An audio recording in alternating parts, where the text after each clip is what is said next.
go through the practice sums which are already there on the uploaded material.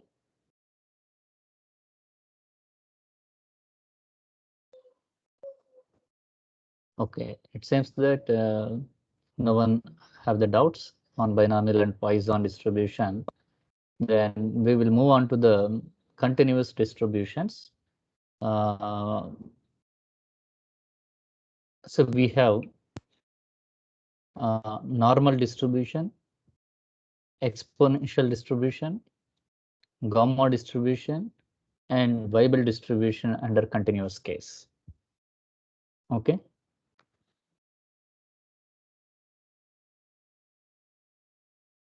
Now first let me look at what is normal distribution. Of course, this also called as a Gaussian distribution popularly and widely used for different statistical analysis purpose using this distribution. Mostly people are assuming that the population of the data follow the normal distribution.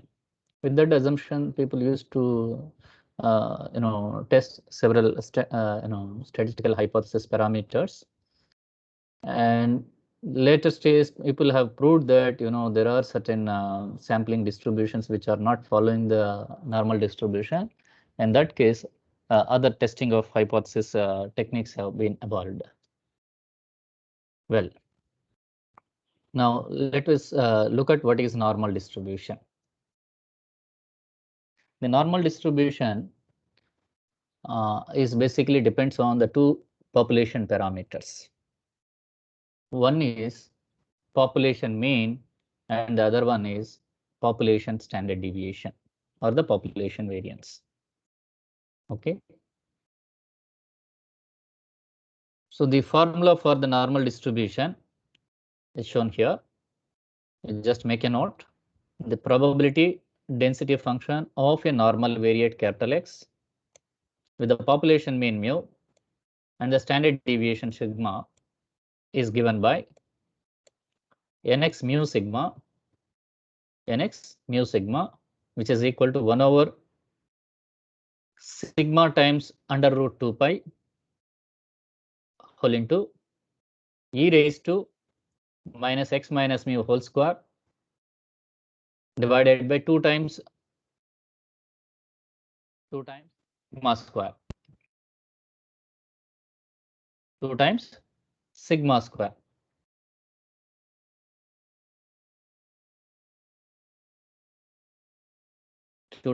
square.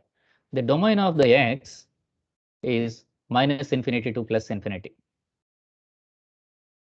The equation 3 is basically gives us a normal probability distribution, and as I said, this x assumes the domain between minus infinity to plus infinity.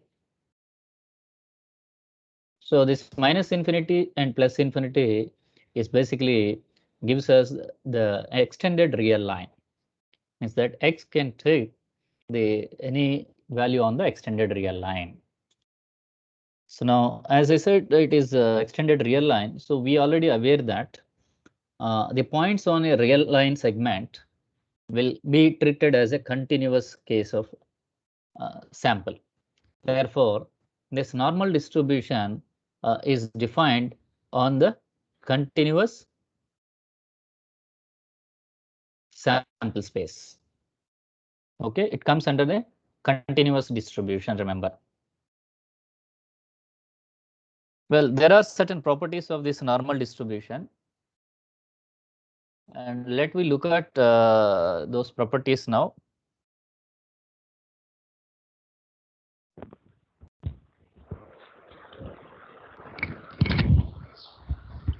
So the normal probability curve, it seems to be always a bell-shaped curve. You might aware the bell shape is forms a symmetric nature. Okay, and in normal probability curve, you have only one mode, where mode is equal to mean is equal to median. just make a note of certain points, or as the points already available in the handwritten material, you can go through the properties.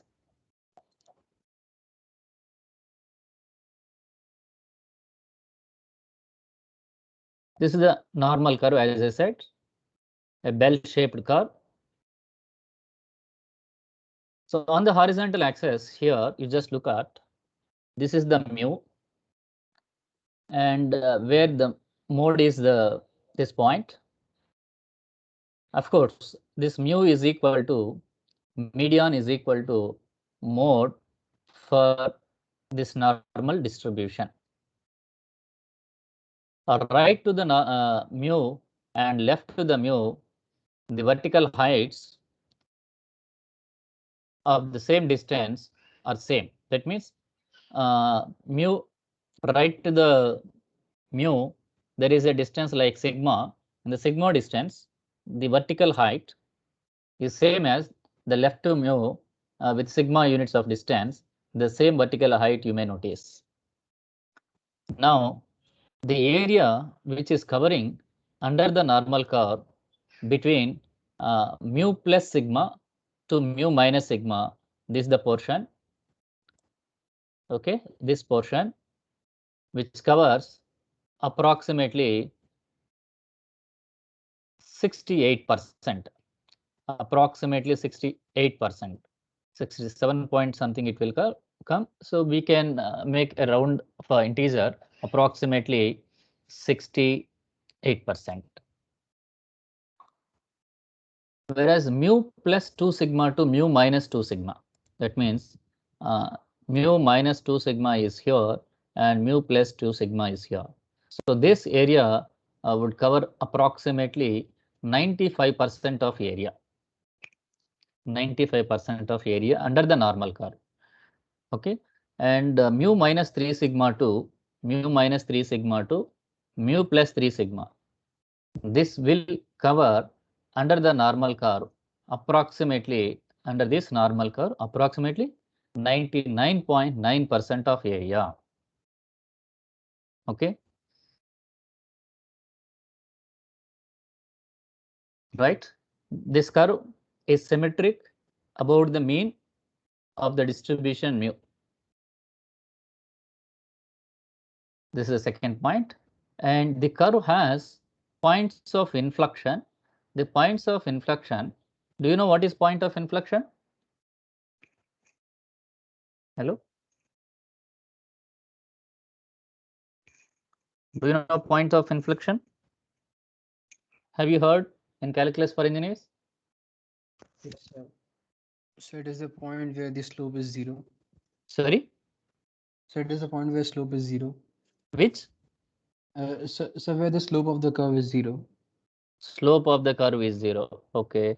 Using the gradient technique, how you will identify that point of inflection normally on the curve? So like if the curve is transitioning from positive to negative, so we can say Positive to negative. negative. See that left to the mu, the curve is positive, but here the curve is completely positive only. Of course, this is mu, right? Yes, sir. Somewhere it can go to the negative, but this shape is almost, even mu minus sigma can be in the positive domain also. Okay. This may be positive and here also can be positive. It is rising and then decreasing. See that at this mu minus sigma, left to the point, it is increasing, right to the point also increasing, right? There is no change in the behavior of the curve, right? Left to the point mu minus sigma and right to the mu minus sigma. Similarly, right to the mu plus sigma, whatever the behavior of the curve is there, same thing is there on the left side. Neither increasing nor decreasing corresponding to this point, right? Yes, sir. Isn't it? Yes, sir. So here you look at again is the mu, left side is the curve is decreasing, increasing, and the right side is decreasing. So increasing and decreasing, this will give us point of maxima. Mu will give us point of maxima. That is what here is said. Maximum occurs at x is equal to mu. Okay. And if f dash x equal to 0, then you may get the critical points. If f double dash x as well 0, point of inflection you may be noticing, right? In terms of gradient rule, isn't it? Yes, Further sir. investigation accordingly, if the neither increasing nor decreasing behavior, if you are noticing, point of inflection may be noticed. So like this, on this curve, mu plus and minus sigma will give us a point of inflection. So it seems that concave downward when x is between mu minus sigma to mu plus sigma, means that again is the mu, left side, see that the curve behavior, it is decreasing, but actually curve is increasing, but left side of mu seems the downward, and right side of the mu is also in the downward, rather upward. Therefore, it is called concave down between mu minus sigma to mu plus sigma, and concave up in other way. Okay. Right. So these are certain things, and the area, the total area, particularly the total area that is from minus infinity to plus infinity under the normal curve is 1 unit, 1 square unit, as I am saying it as area. The area is under the normal curve is always 1 unit. So that is referring as the total probability as 1. Okay. Now the probability of capital X, which is between little x and little x2, can be computed using the normal probability density function as 1 over under root 2 pi whole into sigma integral x1 to x2. This is normal probability density function nx mu sigma into dx. Of course, if I am using the substitution like x minus mu by sigma as something like z, then dx will result as z, what I am assuming, x minus mu by sigma, then dz will result as dx by sigma. Then dx is equal to sigma times dz. So this dx I can substitute as a sigma times dz. Then one numerator sigma, denominator sigma will get cancelled. So if z is x minus mu by sigma, if x is x1, this is x1 minus mu by sigma, that I am taking as z1. If I take this as x2, x2 minus mu by sigma, that I can take as z2. So this integral can be rewritten as 1 over root 2 pi integral z1 to z2 e raised to minus x minus mu by sigma is z. So x minus mu by sigma whole square can be written as z square. So e raised to minus z square by 2 dz. So the following is the expression that you are going to get. This is the expression.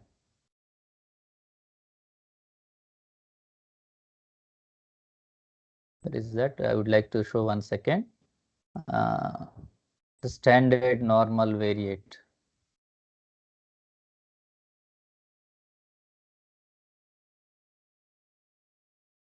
So where is there? 1 second.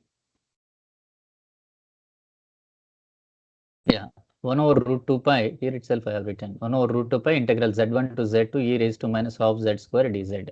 Okay.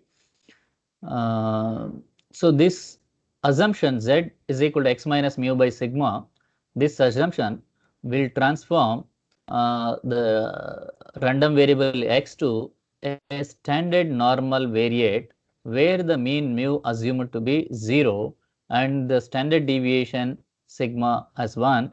When you are squaring this standard deviation, you will get variance. That variance is 1. Okay. So NZ01 in simple, we call it as a standard normal variate or a standard normal distribution. Okay. Now let us suppose the random variable x follows a binomial distribution with mean NP and variance as NPQ. The limiting form of the distribution of z, that is x minus mu by sigma, z is equal to x minus np by under root of npq. This z, as n tends to infinity, follows a standard normal distribution. That means the z follows a standard normal distribution, means this z mean is 0 and the variance is 1. Now, the normal approximation to the binomial distribution, is given in the expression like x be a binomial random variable with parameters n and p, then x has approximately normal distribution with mu is equal to np and sigma square equal to npq. Probability, this is represents a cumulative density function or a cumulative distribution function. So this cumulative distribution for binomial random variable, we used to cumulate the values from 0 to little x, bknp or bxnp. As k I am using here, so it is used as bknp. And this area is approximated with an area under the normal curve and left to the point x plus 0.5. I'll tell you why it is x plus 0.5 and so on. And this is equal to probability of z. This z is less than or equal to x plus, that is x minus np, as we consider as left to the x plus 0.5. So this x is replaced with x plus 0.5 minus np under root of npq. So when we start solving certain examples involved in normal distribution, then you can easily understand all these things. So these are a few more properties of normal distribution. You can go through these properties at your free time. Let me take a look at what would be the moment generating function of normal distribution. So the moment generating function of the normal distribution is computed using the formula expectation of e raised to tx. So integral minus infinity to plus infinity 1 over under root 2 pi sigma e raised to minus x minus mu whole square by 2 sigma square into e raised to tx dx. Now, if we substitute as earlier, z is equal to x minus mu by sigma, follows dx equal to dz sigma, and x is equal to mu plus sigma, mu plus z times sigma. So now m of t is equal to 1 over root 2 pi integral the modified expression of this integral minus infinity to plus infinity x minus mu by 2 sigma can be noted as x minus mu by sigma z. Okay.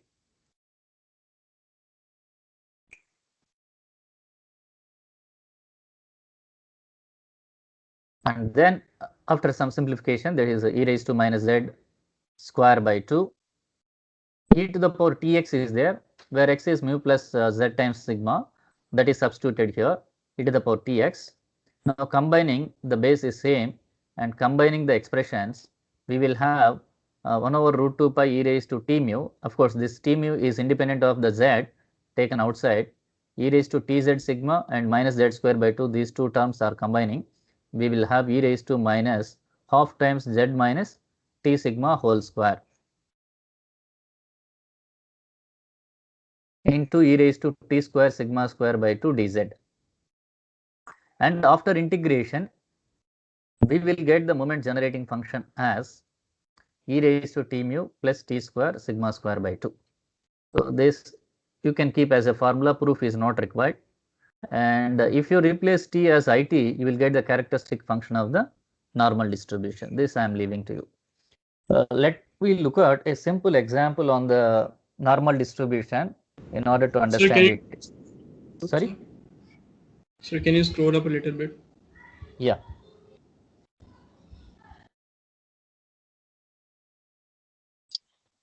Up to this point you want? Or do you have any doubt on this derivation part? Actually, derivation will not be expected in the examination. Okay. But the formulas you keep in mind, or you can refer as it is going to be open notebook examination. Okay, sir. Okay, sir. Thank you. Right. So let me take a simple example. Now, given a random variable x having a normal distribution, means that x is approximately follow a normal distribution with mean is given as 50 and standard deviation given as 10. What we need to find now? Find the probability that x assumes a value between 45 and 62. X assumes a value between 45 and 62. Is it visible to you? Yes, sir. Right. So now how to answer this? I'm just hiding the already written answer. Okay. I would like to brief it on this by typing here. So given that the variable x is approximately follow normal distribution, it mean mu comma standard deviation sigma, right? Or even we can add the variable say little x, and x mu sigma, where mu is given as something like 50, right?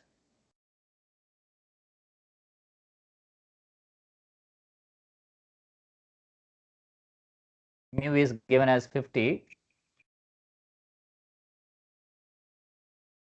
And what is the standard deviation?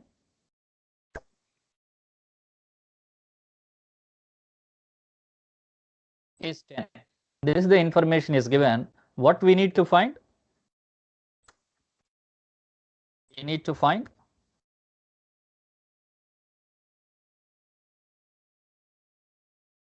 probability that x assumes a value between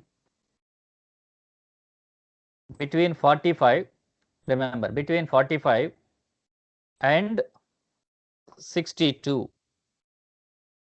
Before going to this, you keep remember one point. This probability we need to estimate, remember.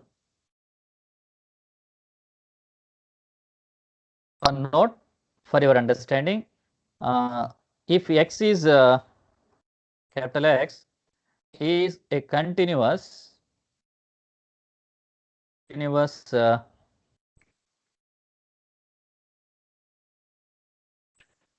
random variable, then probability of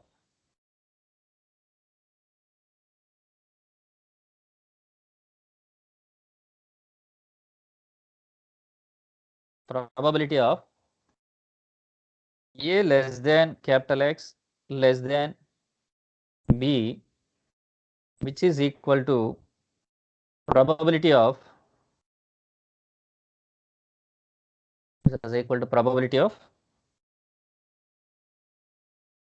A less than or equal to capital X strictly less than B, which is also equal to probability of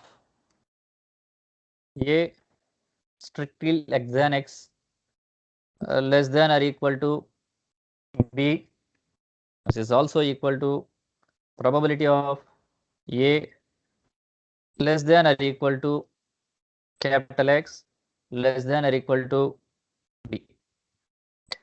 Under discrete distribution, all these four probabilities are not same, remember, need not be same. But under continuous, all these four probabilities remain same. So why these all remain same?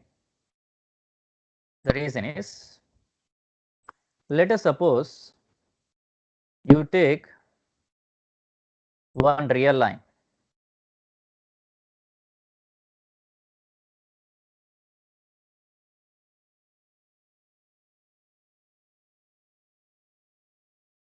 You can take a real line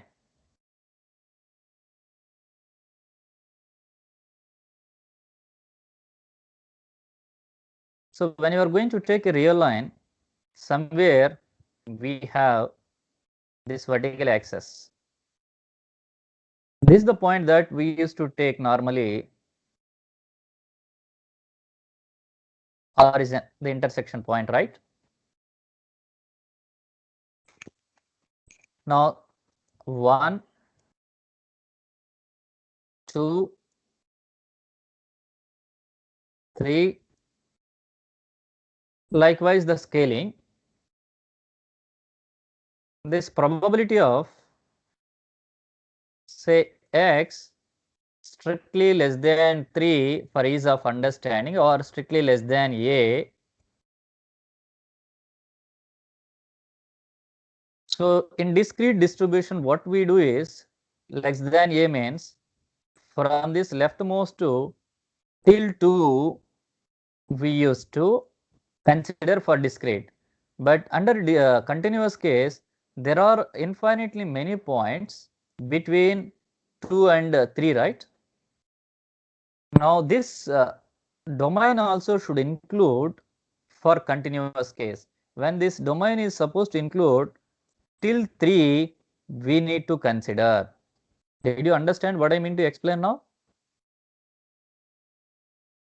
Hello? Yes, sir. So in discrete distribution between 2 and 3, there are no entries, there are no integers. So we are not going to add this portion while finding the probability of x less than 3. But under continuous case, you will have infinitely many points between 2 and 3. Therefore, it is a necessity that probability of x less than 3 is same as probability of x less than or equal to 3. Okay. Likewise, probability of x is less than a in general is equal to probability of x less than or equal to a. Okay. Did you understood the way which I explained here? This is true for continuous case always. Well,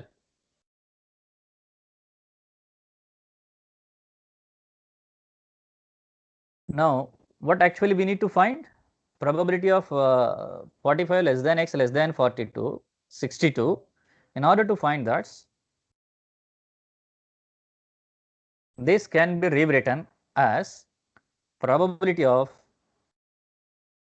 capital X less than 62. This is an upper limit. Or even what we can do is we can consider random variable z, which is equal to capital X minus mu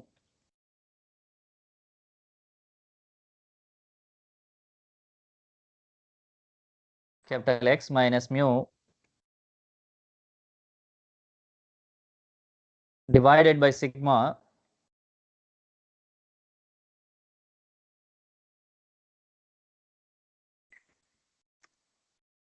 follows a standard normal variate, or a distribution follows a standard normal distribution with mean 0 and standard deviation 1. Now I'm going to convert this probability of 45 less than x less than 62 to in terms of z. So I will tell you after this expression why I am converting probability of 45 less than x less than 62. Now when I'm going to consider something like 45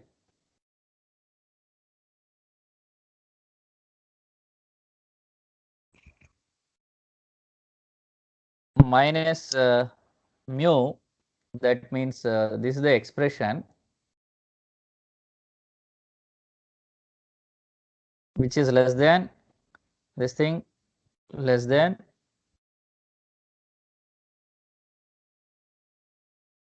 Wait a minute, less than, I'm going to edit it.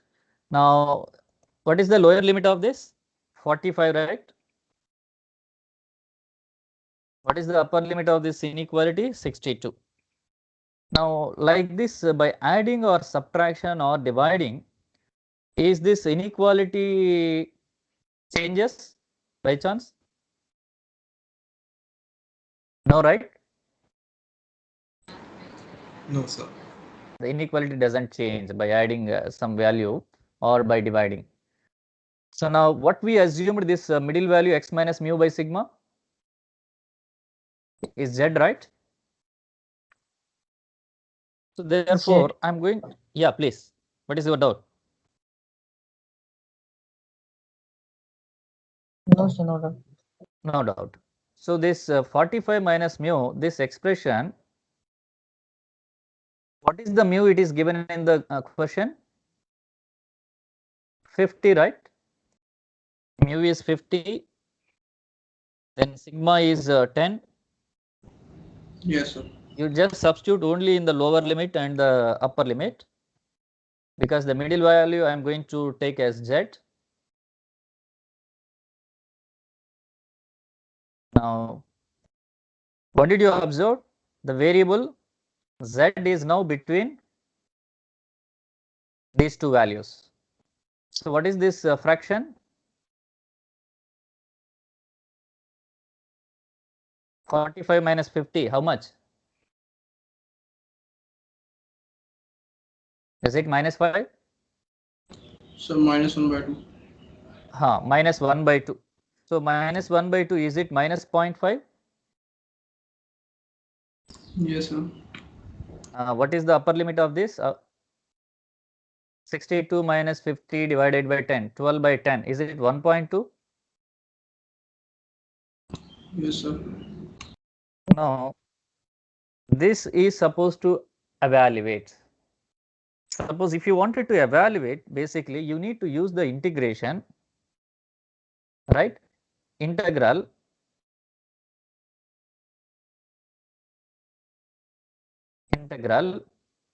uh, 0.5, that is minus 0.5. I will add it the sign to 1.2. This is the lower limit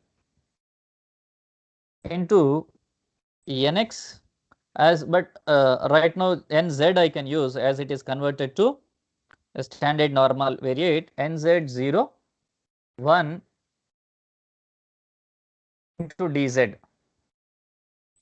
What is nz 0 1?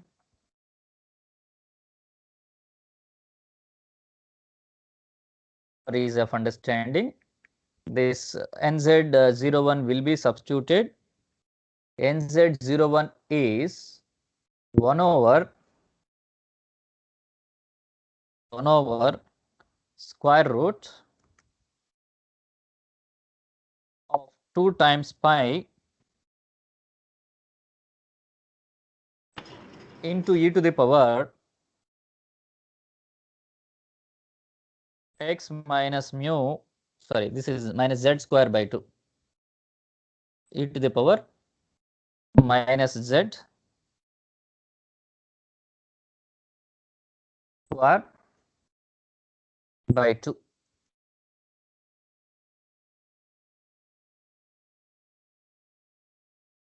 E to the power minus z square by 2 dz.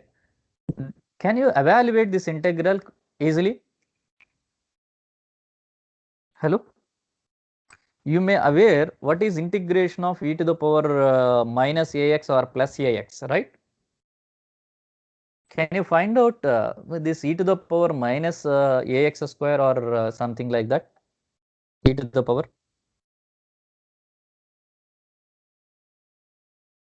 Any formula, straight formula?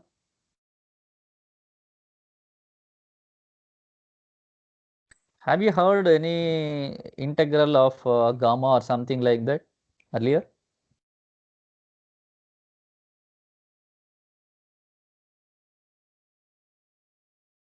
Hello? In calculus, whether you heard gamma integral, beta integral? Hello? So in calculus we have heard. Right. So that part you need to remember to evaluate, still it is not so easy. So what we can do is, this is following a normal distribution, and we can use either, what is that, tools or the statistical tables in order to find out this probability. How to find the value, this probability value, using the statistical tables that we are going to look at now. This is just for your understanding. I'm just keeping it in the bracket. So now I'm going to rewrite.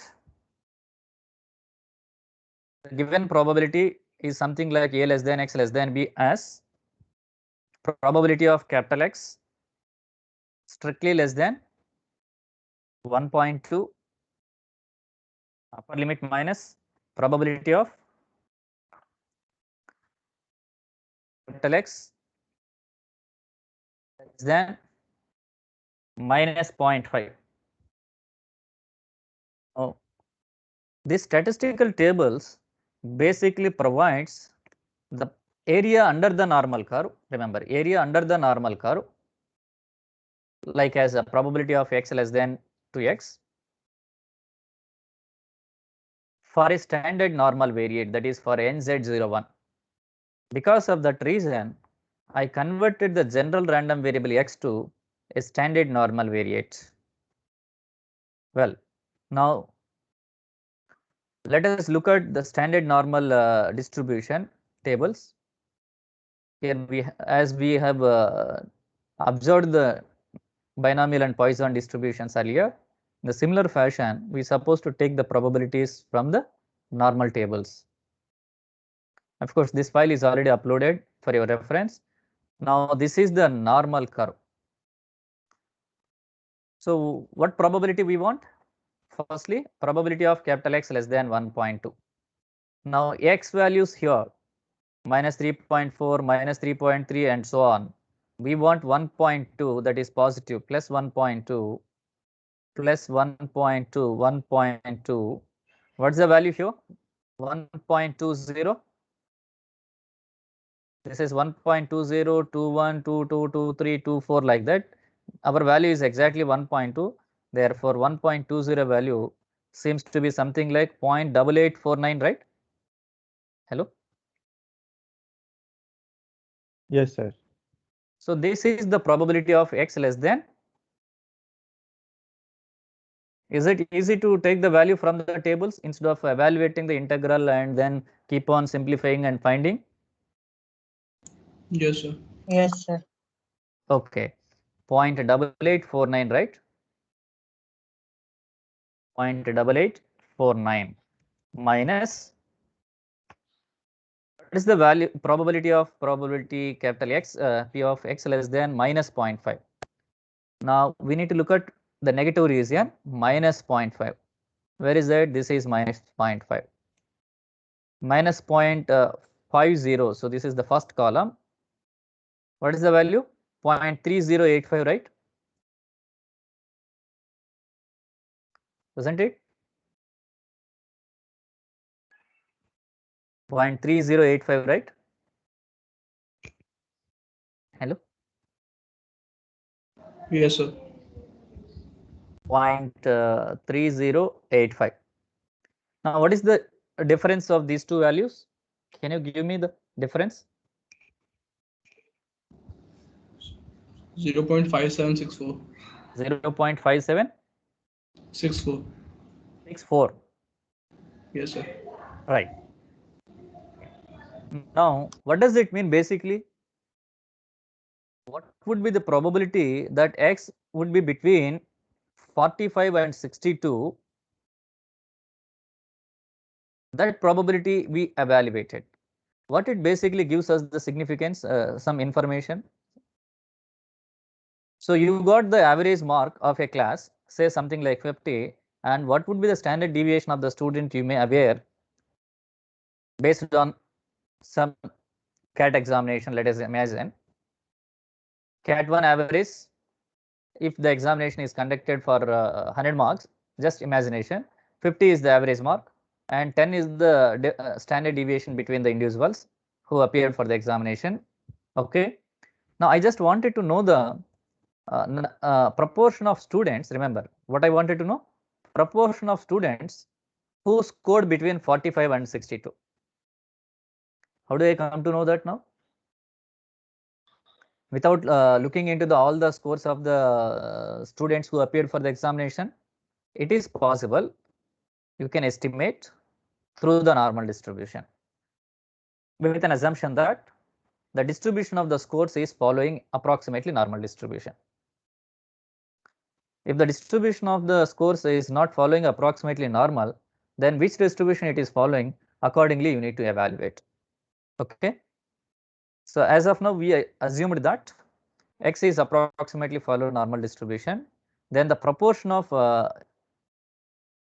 students who scored between 45 and 62 is observed as 0.5764. If you multiply this proportion by 100, what is the value you are going to get? 0.5764 is multiplied by 100. How much you will get? Approximately 57.6, right? Yes, sir. That means 57.6% of students who participated in the examination may secure or might secure between 45 and 62 marks. This is what the meaning. Understood? Hello? Do you understand the significance? I need not look into the data of all the students or the scores of all the students. If I know just the two parameters, what are the two parameters? Mean and standard deviation of the entire class or the entire student community who appeared for the examination, I can estimate the proportion of students who scored in this. Even for, you are going to write the UPSC prelims or something, based on this formula, they are supposed to decide the cutoff mark for first round qualifying cutoff. Got it? If they wanted to fix minimum bar as something like 60 or 70 or based on the scores obtained by the student, then they will fix the bar. Then about those who crossed the bar, they all qualified the prelims examination, something like that they can declare. Okay. Right? Did you understand how this value is evaluated? Any doubt? What I done is just I have taken probability of the normal distribution and then transformed the random variable x to standard normal variate z. Then I used the standard normal variate tables, computed the desired probabilities, right, and taken the difference of that, and we got finally the proportion of x, which is between 45 and 62, right? Hello? Understood this example? Yes, sir. Okay. So before leaving, see that let me look at what is the answer. Yeah, 0.5764. Can, if you wish, you can refer this. Okay. Similar way that I have another example. In a class of 50, the marks of the students in a subject are normally distributed. With the average mark 48, remember what is the average mark? 48, and the standard deviation was observed as 24. What we need to find out now? Find the number of students who got between 45 and 50. It is something like in the previous case, probability of x is between 45 and 50. Find the probability that, find the number of students, who scored more than 70. That means what probability we need to estimate here? Probability of, in symbolic form, what is the expression for this?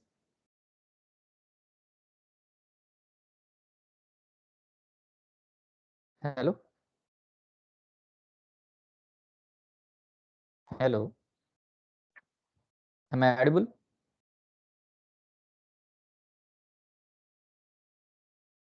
Neha? Sneha? You're audible, sir. Yeah, okay, right. So what is the expression that we use for finding the more than 70? Probability of... So probability of x greater than 70. Right. Similarly, for less than 30 case? Probability x less than 30. X less than 30, right. Now, if probability of x is greater than 70, but the tables are given as only for x less than or equal to something like little x or a, then in such a case, how do you get the probability of x greater than 70?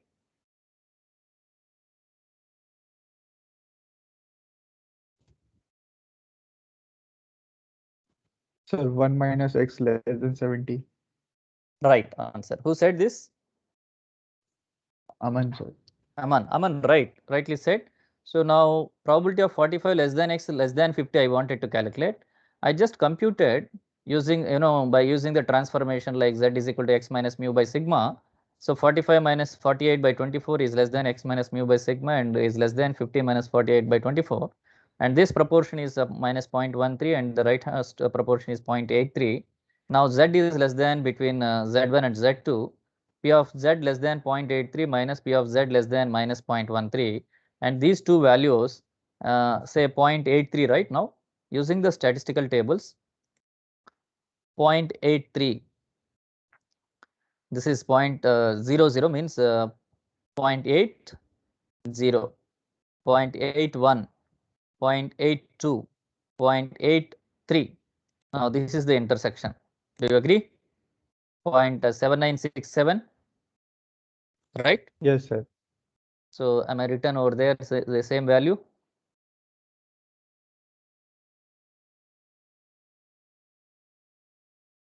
Point 87, sorry, 796967, same value, right? Isn't it? Yes, sir. Minus z less than minus 0.13, minus 0.13. So this is first column, that is zeroth column, 0, 1, 0, 2, 0, 3 like that, minus 0.13, minus 0.1.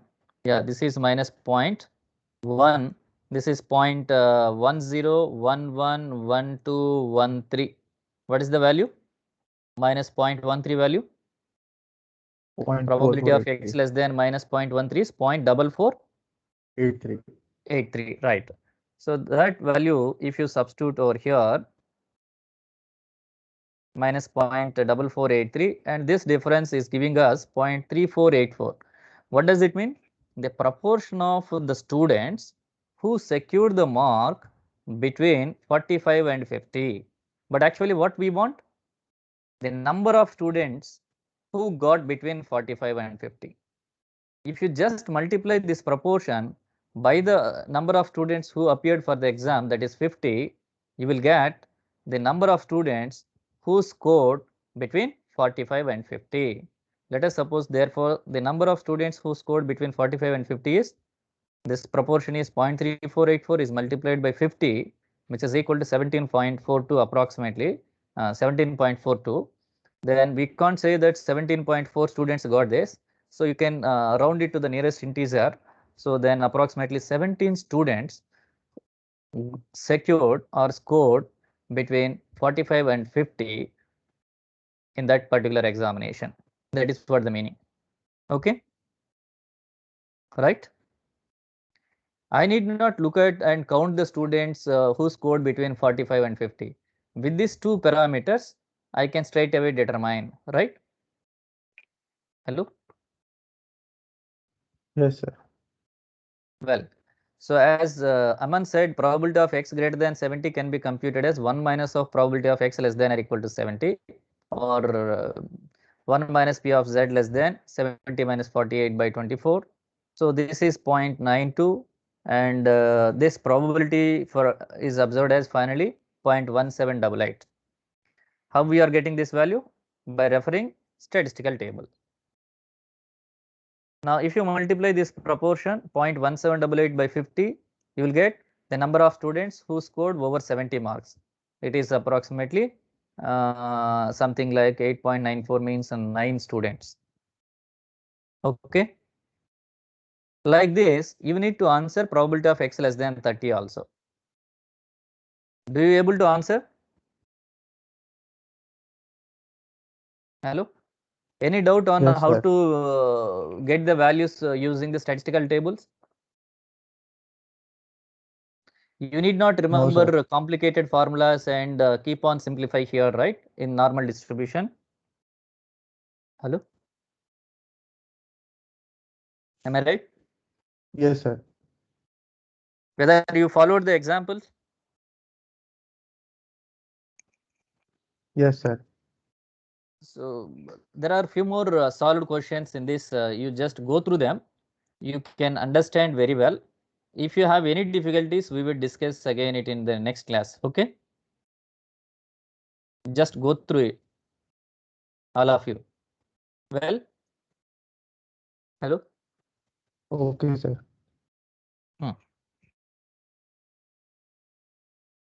Thank you then. Raise the hand signal those who have the doubts on the today's session.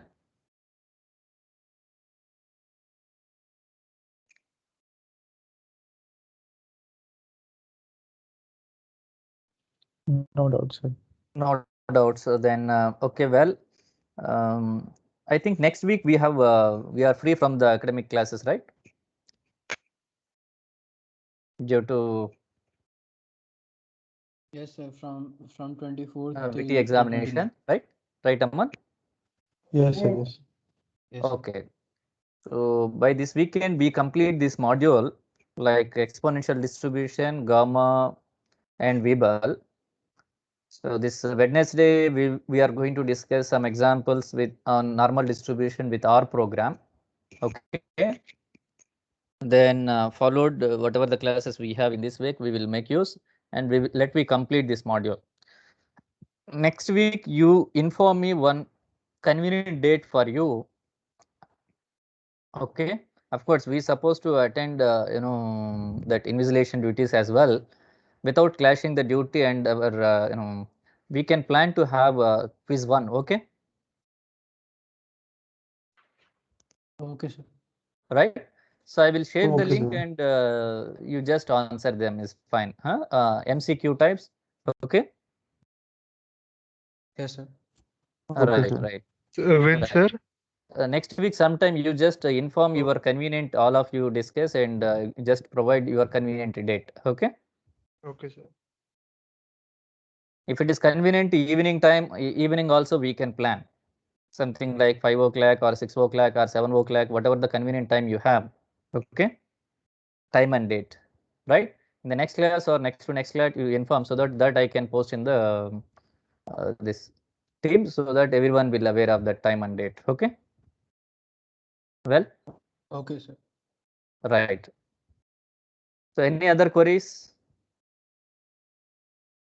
So I what think is the this module syllabus is of quite CAT easy 2? for you. Binomial already you studied, Poisson you studied. Now normal is just finding the probabilities carefully from the statistical tables, right? Nothing else is there. Then then we need to understand what is gamma, exponential, and Weibull. Okay. Yes, sir. Right. Right. So syllabus for CAT 2. So let me fix the first 3 modules. Okay.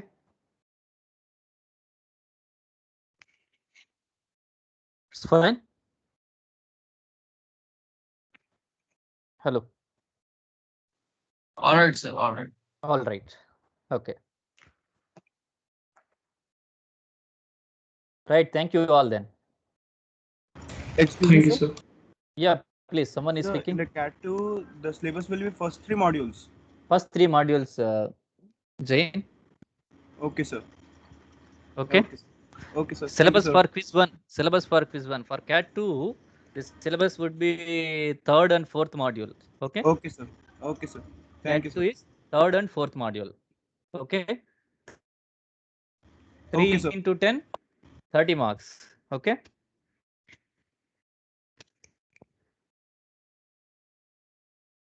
Any Okay, other sir. queries? Thank you, sir. Thank you all. Take care. Thank you, sir. Thank you all.